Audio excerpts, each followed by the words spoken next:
Hi everyone, I'm A.Cook and I'm a third grade teacher at Jones Elementary in Bremen, Georgia. This is my current event presentation on the North Pacific Garbage Patch.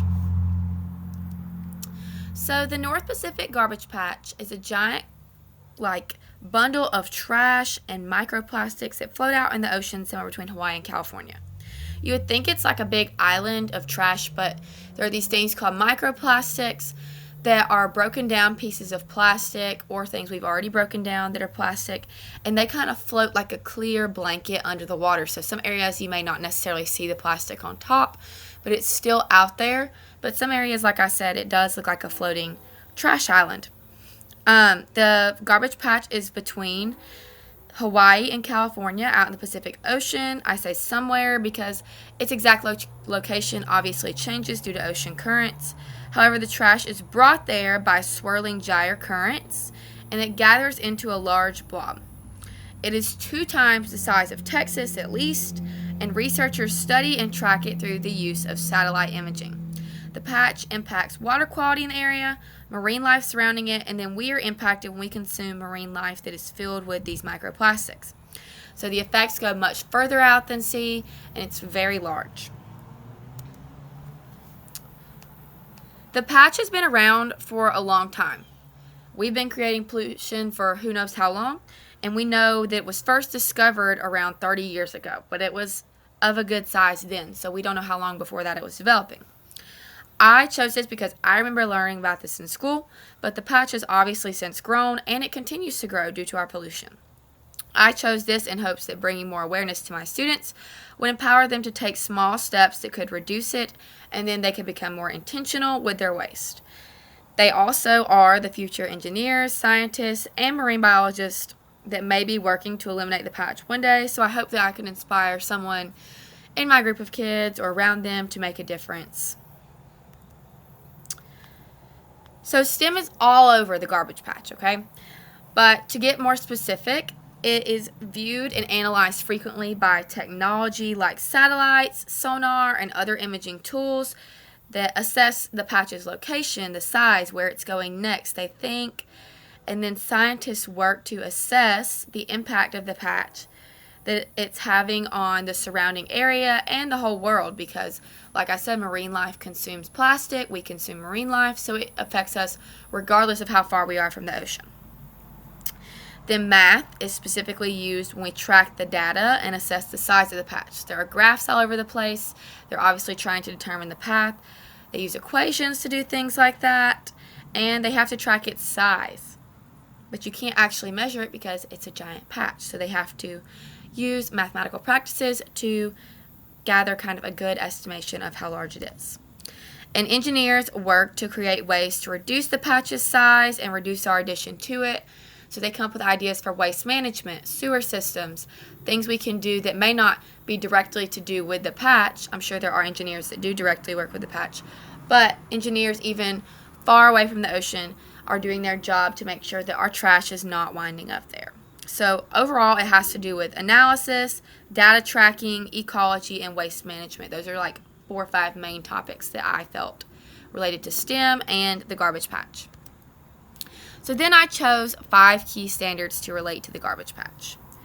First, I chose the GSE math standard, solve real-life mathematical problems involving length, liquid volume, mass, and time, and analyze graphical displays of data to answer relevant questions. So I'm focusing more on that analyze graphical displays of data to answer relevant questions part.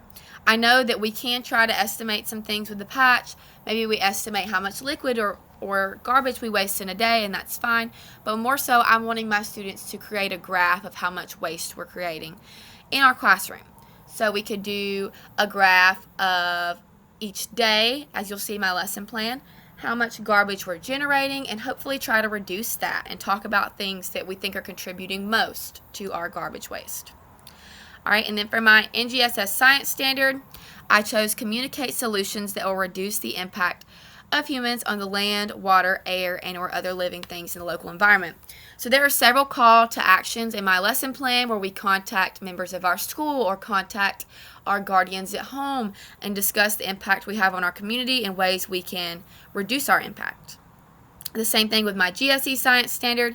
Explore, research, and communicate solutions such as conservation of resources, recycling of materials to protect plants and animals. So I'm really focusing on that recycling of materials part and how we can reuse the things we're throwing away, or how we can use less of them to lessen our impact on the garbage patch.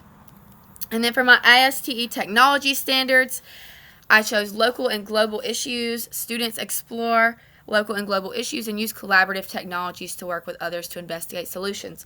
So while the garbage patch is in the Pacific Ocean, it affects several parts of the world. It can affect parts of Asia, water, and fish. Those are things that no matter where you are, you may consume. So those microplastics in what we eat and drink can affect all of us, and I would allow them to use technology like Canva, slides, read articles digitally to investigate solutions to lessening their impact and lessening our global impact on the garbage patch. And then for my ELA standard, I'm an ELA teacher, so this was my outside of STEM area I really wanted to incorporate. Summarized, research relevant and accurate information from at least 2 credible sources about a self-selected topic. So throughout my lesson, students would look at many sources, but specifically in it, I have an article and a video. And a big push this year with our new ELA standards is to use multiple medias and synthesize those in a summary or to prove a point. So I chose a video and an article, and I would have my students eventually write a summary about the garbage patch and then generate ideas to bring home to their parents and convince them to start using some recycling and reducing techniques to reduce their impact on the garbage patch. But I would want them to provide an informative aspect and a persuasive aspect in that summary. Then here's my 5E lesson plan. To engage, students would first watch a video from NBC News for kids, and they would read this article with a partner. So those are my 2 sources, but this would give students some background information, and if they already have prior knowledge, this would hopefully kind of drum up some of that prior knowledge for them to, maybe they've heard of recycling, maybe they've heard about reducing, maybe they've heard of the garbage patch. We don't know unless we ask. So this would kind of generate conversation surrounding that and help them connect better to our lesson. To explore, students will be tasked with remembering and counting how much trash they have thrown away today. By no means do I want them to go dig through the trash can. However, I do want us to start thinking more about what we're throwing away and just try to recall some of the things you've thrown away in the day. Think about how many times you visited the trash can, what you've put in there, and then we would create a baseline for our class graph about our waste. So we would create our baseline, and then hopefully each day, since we're being more intentional, we would remember more of what we're throwing away and be able to add to our graph, which would hopefully get smaller each day as we reduce our waste. And then for my explain aspects, students will be given vocabulary words such as reduce, microplastics, debris, alternatives, gyres, and currents, and their task will be to create their own definition for each and provide an illustration to help them remember these words. So I'm an ELA teacher. I'm big on vocabulary. I think it's really hard to be able to explain your learning if you don't know exactly what you're talking about. These were words that I saw appear in the articles or words that I thought they may need to be able to use to explain what they're talking about. So I wanted them to do their own definition in their own words. They can use the internet, but obviously they're just pulling from what they're reading and creating something that's going to make sense to them. And then I wanted to bring in that multimedia aspect or multimodal by letting them create an illustration to help them remember. A lot of times I do movements in my room, but for this one I just wanted them to do a drawing that helps them remember what each part of their definitions mean.